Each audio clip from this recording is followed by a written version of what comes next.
हाय। आज जिस कंपनी का फंडामेंटल डिस्कस करने जा रहे हैं वो एक एनबीएफसी सेक्टर की बहुत ही छोटी कंपनी है और डिस्कस करने के पीछे जो रीज़न है वो है इसका सेक्टर। ये जिस सेक्टर को लोन देती है उनमें से जो सबसे खास है वो है एमएसएमई और रियल इस्टेट सेक्टर, क्योंकि इन दोनों का जो है इस समय काफ़ी बूम है। तो ये रीज़न था इसको सेलेक्ट करने का, और दूसरा रीज़न था कि बहुत ही छोटे मार्केट कैप में इतने अच्छे फंडामेंटल का होना। तो आइए एक बार देखते हैं कि ये क्या क्या काम करती है, क्या क्या प्रोजेक्ट में इन्वेस्ट कर रही है, क्योंकि ये प्रोजेक्ट में भी इन्वेस्ट करती है। तो आइए एक बार चेक करते हैं इसके डिटेल्स। तो ये आ गए हैं इसके प्रोजेक्ट पे। तो ये है इनका देविका बिल्डर्स का एक प्रोजेक्ट है, इसको इन्होंने फाइनेंस किया है। नहीं, मोस्टली इनके जो भी फाइनेंस हैं वो बिल्डिंग सेक्टर के और एमएसएमई के हैं। एमएसएमई की डिटेल इधर नहीं दे रखी, इन्होंने केवल इंफ्रास्ट्रक्चर वाली डिटेल दे रखी कि किसको किसको इन्होंने फाइनेंस किया हुआ है। तो आइए एक बार चेक करते हैं इसके फंडामेंटल भी, और देखते हैं इसका प्राइस वगैरह क्या है। तो कंपनी का नाम आप लोग ऊपर देख सकते हैं। तो ये finance construction project provider retail retail loan, तो यानी यही कंस्ट्रक्शन कंपनी के लिए लोन वगैरह देती है। मार्केट कैप जो है इसका वो केवल 42 करोड़ का है, बहुत ही छोटी कंपनी है। यानी अगर यहाँ से ये चल गई तो ये लाखों परसेंट दे सकती है या डूब कर जीरो हो सकती है। तो इस पे ये चीज़ बहुत सावधानी से इसमें निवेश किया जा सकता है। पहले एक बार इसको चेक करते हैं। तो 60 करंट प्राइस पे चल रही है, यानी थोड़ा सा कुछ डिस्काउंट पे भी मिल रही है ये, लगभग 30-30% डिस्काउंट पे भी है, तो काफ़ी अच्छा है। स्टॉक P13 यानी काफ़ी चीप वैल्यू पे है, ठीक है। और डिविडेंड वगैरह भी देती है, ये तो बहुत अच्छी बात है कि इतनी छोटी कंपनी 1% डिविडेंड भी देती है, ठीक है। दूसरा है कि ROE ROC, तो इसका डेटा भी एक मिड कैप कंपनी जैसा, मतलब एक अच्छी कंपनी जैसा इसका ROE ROC भी है। तो ये एक अच्छा पॉइंट है इस पे। डेप्ट देखते हैं तो डेप्ट है 2, और प्रमोटर होल्डिंग ये भी काफ़ी डिसेंट सी है, 63% है। और रिजर्व इसका 9.9 करोड़ का है, और डेप्ट है 2, तो यही चलिए डेप्ट भी इसका कंट्रोल में है। दूसरा चीज़ प्रॉफिट ग्रोथ जो इसकी इस समय चल रही वो 63% की है। फ्री कैश नहीं है। आइए इसका एक बार सेल्स का डेटा देख, चार्ट पे भी देख लेते हैं क्या खरीदने के लेवल पे है या नहीं। तो अगर देखा जाए तो 1 साल का तो खुला ही है, तो 1 साल में तो सिर्फ कंसोलिडेट हुआ है, शायद काफ़ी अच्छी हाइक दिया हो स्टार्टिंग में। तो देखते हैं एक बार 3 ईयर पे। तो ये 3 ईयर पे एक बार इसको चेक करते हैं। तो 3 ईयर पे दिख रहा है कि इसने काफ़ी अच्छा एक रिटर्न दिया है 3 ईयर में।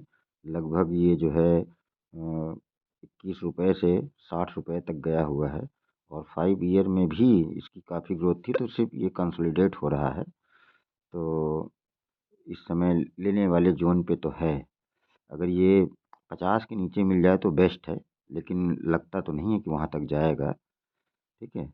और देखते हैं अब इसका सेल्स कंपटीटर्स या पीयर्स में अगर जाएं, तो पीयर्स में जितनी भी कंपनियां हैं सब बड़े बड़े नाम हैं, बजाज फाइनेंस, फिनसर्व, जियो, बजाज होल्डिंग, तो काफ़ी बड़ी बड़ी हैं। तो उनके सामने ये एक 52 या 42 करोड़ के मार्केट कैप वाली तो एक छोटा सा समझ लो बच्चा ही है।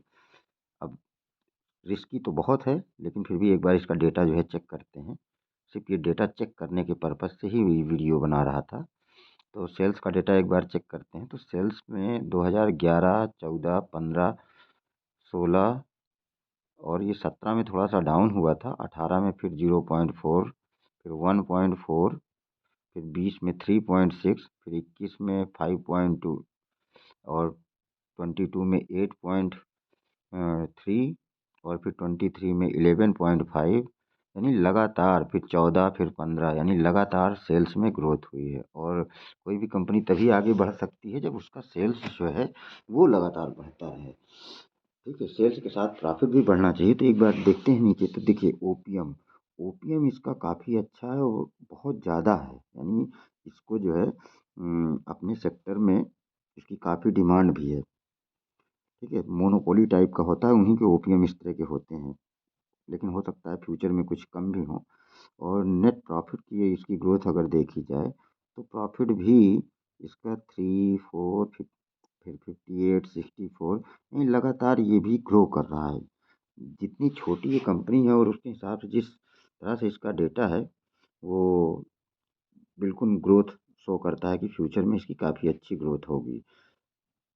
एक बार रिज़र्व को चेक कर लेते हैं कि रिज़र्व वगैरह का क्या सीन है। तो रिज़र्व भी देखिए, रिज़र्व लगातार बढ़ते गए हैं और ये 2020 से जो है या 19 से कहें तो इन्होंने कुछ लोन वगैरह भी लेना स्टार्ट किया। पहले 17, फिर 21 में 29, फिर 22 में 55, फिर 69, 70, लगातार जो है इन्होंने मार्च तक लोन लिया। और जो सबसे अच्छी बात है कि सितंबर में इन्होंने पूरा जो है लोन उनका जो है बोरोइंग जो है और जो पूरा इन्होंने ख़त्म कर दिया है, लगभग जीरो के बराबर ला दिया है। ठीक है। और फिक्स एसेट भी लगातार कुछ बहुत ही ज़्यादा तेज़ी से बढ़ाया है, 8, 9, फिर 35, 24, फिर सीधे 55। तो फिक्स एसेट्स के अंदर भी एक बार चेक कर लेते हैं कि क्या क्या है। तो बहुत नॉर्मल से हैं इक्विपमेंट थोड़ा सा, और शायद इनको ज़्यादा इतने की ज़रूरत भी नहीं है। तो एक बार चेक करते हैं दूसरे और डेटा। तो ये आ गए हैं शेयर होल्डिंग में।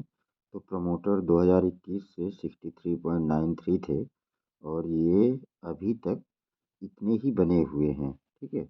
और पब्लिक जो है 36 पॉइंट है। तो पब्लिक के अंदर एक बार चेक कर लेते हैं। तो लगभग ये 3% और ये 1.5%, और फिर उसके बाद 1.9, 1.89। ठीक है। 1 पॉइंट यानी लगभग 10.5 या 11% जो है कुछ स्मार्ट इन्वेस्टर हैं।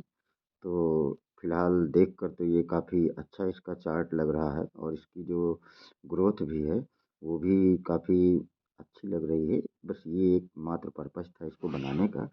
देखेंगे इसके आगे 1 साल में ये क्या ग्रोथ देती है, उसके बाद फिर कभी फ्यूचर में वीडियो बनाने का मन हुआ तो बनाएंगे इस पे। क्योंकि ये देखिए कंपाउंडिंग सेल्स ग्रोथ भी काफ़ी अच्छा है, एवरेज प्रॉफिट ग्रोथ का भी, स्टॉक प्राइस भी, यानी सब कुछ एक बैलेंस में चल रहा है इतनी छोटी कंपनी में, जो कि पॉसिबली होता नहीं है नॉर्मली। तो खैर फिर भी देखते हैं इसका फ्यूचर क्या होता है। तो आइए इसे क्लोज करते हैं, देखते हैं कल कोई नया स्टॉक जिस पे अपना स्टडी शेयर किया जाएगा।